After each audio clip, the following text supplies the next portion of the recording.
Hi friends, welcome to பவையின் பாதையில் channel. இன்றைக்கி இந்த வீடியோவில் நம்ம என்ன பார்க்க போகிறோன்னா, என்னோடய வெட்டிங் அனிவர்சரிக்கு என்னோடய ஹஸ்பண்ட் கொடுத்த கோல்டு கிஃப்ட் பற்றி பார்க்கலாம். ஸோ மே 29 தான் வந்து எங்களுக்கு வெட்டிங் டேட்டு. இது எங்களோட 9th வெட்டிங் அனிவர்சரி. ஸோ என்னோடய ஹஸ்பண்ட் எனக்கு கொடுத்த ஃபஸ்ட்டு கிஃப்ட்டை பற்றி இந்த வீடியோவில் பார்க்கலாம். இந்த இயரிங் பார்த்தீங்கன்னா இந்த மந்த், அதாவது மே 21 வாங்கினது. அன்றைக்கி பார்த்தீங்கன்னா கோல்டு ரேட் வந்து 6730 ருபீஸு. ஸோ அதோட பில்லிங் டீட்டெயில்ஸை பற்றி இப்போ பார்க்கலாம். நிறைய யூஸ்ஃபுல்லான இன்ஃபர்மேஷன் வந்து இந்த வீடியோவில் சொல்லியிருக்கேன். ஸோ வீடியோவை கடைசி வரை ஸ்கிப் பண்ணாமல் பாருங்கள். இயரிங் பார்த்தீங்கன்னா கிட்டத்தட்ட 3/4 பவுன் இருந்துச்சு. 3/4 பவுனும் 20 மில்லிகிராம்ஸும் எக்ஸ்ட்ரா. வேஸ்டேஜ் பார்த்தீங்கன்னா அதுக்கு 12% போட்டிருந்தாங்க. ஸோ அன்றைக்கி கோல்டு ரேட் 6730 ருபீஸு. ஸோ கோல்டுக்கு மாத்திரம் ஆன அமௌண்ட் எவ்வளோன்னு பார்த்தீங்கன்னா 40,515 ருபீஸு. வேஸ்டேஜ் பார்த்தீங்கன்னா இதுக்கு 4,862 ருபீஸு. டோட்டலாக வேஸ்டேஜ் கோல்டோட அமௌண்ட் எல்லாத்தையும் சேர்த்தா 45,377 ருபீஸு. தென் 3% ஜிஎஸ்டி அமௌண்ட் பார்த்தீங்கன்னா 1,361 ருபீஸு. டோட்டலாக வேஸ்டேஜ் கோல்டோட அமௌண்ட் ஜிஎஸ்டி எல்லாத்தையும் ஆட் பண்ணால் நமக்கு 46,738 ருபீஸ் வருது. ஸோ ஒரு 3/4 பவுன் இயரிங் வாங்குறதுக்கு கோல்டு அமௌண்ட்டு, வேஸ்டேஜ், ஜிஎஸ்டி எல்லாத்தையும் சேர்த்து ஆன அமௌண்ட் பார்த்தீங்கன்னா கிட்டத்தட்ட 47,000 வந்து ஆச்சு அன்றைக்கி. தென் வந்து இந்த இயரிங் வாங்கும்போது சரவணா எலைட்லேருந்து காம்ப்ளிமெண்ட்ரி கிஃப்ட் மாதிரி ஒரு பர்ஸ் கொடுத்துருந்தாங்க. ஸோ இதுதான் அந்த பர்ஸு. ஃப்ரண்ட்டில் வந்து சிம்பிளாக ஒரு ஃப்ளவர் டிசைன் மாதிரி இருக்கும். உள்ளே பார்த்தீங்கன்னா 2 கம்பார்ட்மெண்ட் இருக்க மாதிரி, நடுவில் சேஞ்சஸ் போடுற மாதிரி ஒரு ஜிப்பர். தென் ஃப்ரண்ட்டில் வந்து கார்ட்ஸ் வைக்கிற மாதிரி ஃபெசிலிட்டி கொடுத்துருக்காங்க. சைடில் பார்த்தீங்கன்னா ஒரு கீ செயின் மாதிரி ஒரு பாம்பா மாதிரி கொடுத்துருக்காங்க. ஸோ லெதர் பார்த்தீங்கன்னா சாஃப்டான லெதர் மாதிரி தான் இருக்குது. இந்த பர்ஸை தொட்டு ஃபீல் பண்ணும்போது ரஃப் யூஸ்க்கு வந்து நம்ம இதை தாராளமாக யூஸ் பண்ணிக்கலாம். சரவணா எலைட்டுக்கு வந்து நான் பர்ச்சேஸ் பண்ண போயிருந்தப்போ பார்த்தீங்கன்னா எனக்கு கிடைச்ச கஸ்டமர் சர்வீஸ் வந்து ரொம்பவே நல்லா இருந்ததுன்னு சொல்லுவேன். ஏன்னா கிட்டத்தட்ட ½ அன் ஹவராக வந்து நான் எல்லா இயரிங்ஸையும் வந்து எடுத்து ட்ரை பண்ணி பார்த்துட்டு இருந்தேன். எனக்கு வந்து எதுவுமே செட் ஆகலை.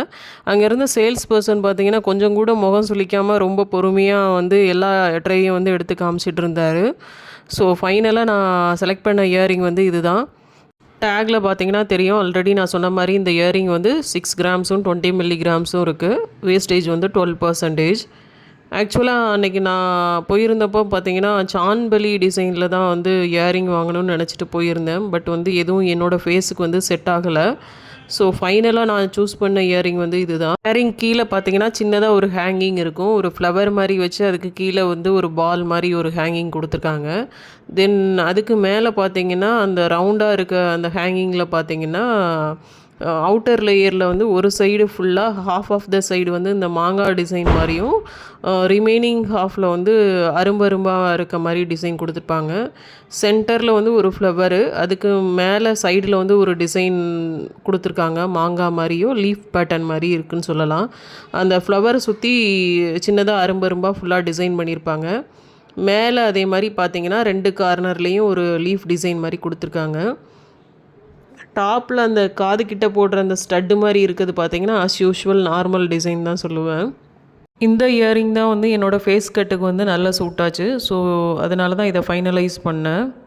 சரவணா எலைட்டில் பார்த்தீங்கன்னா நான் பெருசாக எதுவும் பர்ச்சேஸ் பண்ணது கிடையாது. ஒரு 2-3 ரிங்ஸ் வாங்கியிருக்கேன். அப்புறம் பார்த்தீங்கன்னா என் பையன் பிறந்த புதுசில் அவனுக்காக கோல்டு பேங்கிள்ஸ் வாங்கியிருக்கேன்.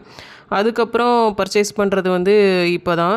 ஸோ சில பேர் வந்து சொல்லுவாங்க சரவணாவில் உள்ள கோல்டு வந்து அந்தளவுக்கு நல்லா இருக்காது அப்படின்னு சொல்லுவாங்க. ஏன்னா சில கடையில் உள்ள கோல்டு பார்த்திங்கன்னா நல்ல ஒரு எல்லோயிஷாக இருக்கும். சில கடையில் உள்ள கோல்டு வந்து கொஞ்சம் கலர் வந்து டல்லாக இருக்க மாதிரி இருக்கும். ஸோ எனக்குமே அந்த பயம் கொஞ்சம் உண்டு. அதை பற்றின இன்ஃபர்மேஷன் கேதர் பண்ணப்போ நான் தெரிஞ்சுக்கிட்ட விஷயம் என்னென்னா, கோல்டை வந்து ஆர்னமெண்ட் பண்ணும்போது டைரெக்டாக வெறும் கோல்டு மாத்திரம் வச்சு பண்ண மாட்டாங்க. ஒருவேளை பியூர் 24 கேரட் கோல்டில் ஆர்னமெண்ட் பண்ணாலும் அதோட லைஃப் ஸ்பேன் வந்து ரொம்ப நாள் வராது. அது சீக்கிரம் அறுந்து போயிடும்.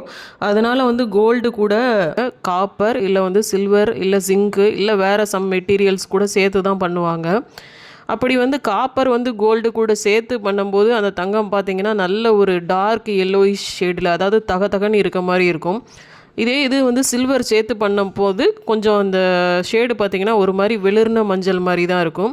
அதுக்காக வந்து அது பியூரிட்டி கம்மியான உள்ள தங்கம் அப்படின்னு வந்து சொல்ல முடியாது. ரெண்டுமே 916 தான். காப்பர் சேர்க்கறதுனால ஒரு ஷேடும், சில்வர் சேர்க்கறதுனால ஒரு ஷேடும் இருக்குது. ஹெச்யூஐடி நம்பர் அப்புறம் வந்து ஹால்மார்க் சிம்பிள் இதெல்லாம் வரதுக்கு முன்னாடி பார்த்தீங்கன்னா ஜுவல்ஸில் வந்து நீங்கள் கேடிஎம் அப்படிங்கிற ஒரு சீலில் வந்து பார்த்துருக்கிறதுக்கு வாய்ப்பு இருக்குது. ஸோ இந்த கேடிஎம் கோல்டில் பார்த்தீங்கன்னா கேட்மியம் அப்படிங்கிற ஒரு காம்போனண்ட்டை வந்து கோல்டு கூட சேர்த்து தான் வந்து ஆர்னமெண்ட்டாக பண்ணுவாங்க. ஸோ அப்படி அந்த கேட்மியம் சேர்க்கறதுனால வந்து அந்த ஜுவல்ஸை நம்ம வியர் பண்ணும்போது அது வந்து நமக்கு கேன்சரை உண்டாக்குது அப்படின்னு ஒரு ரிசர்ச்சில் கண்டுபிடிச்சதுனால தான் வந்து இந்தியாவில் வந்து அந்த கேடிஎம் கோல்டை வந்து பேன் பண்ணாங்க. ஸோ இப்போ இருக்க ஜுவல்ஸ்லலாம் பார்த்தீங்கன்னா அந்த கேடிஎம் சீல்ஸ் வந்து இருக்காது. இப்போ இருக்க ஜுவல்ஸ்லலாம் பார்த்தீங்கன்னா 916 இந்த ஹால்மார்க் சிம்பிளும் ஹெச்யூஐடி நம்பரும் தான் இருக்கும். நான் இந்த இயரிங் பர்ச்சேஸ் பண்ணும்போதும் பார்த்தீங்கன்னா இந்த ஹெச்யூஐடி நம்பர் அப்புறம் ஹால்மார்க் சிம்பிள் எல்லாம் வந்து செக் பண்ணி தான் வாங்கினேன்.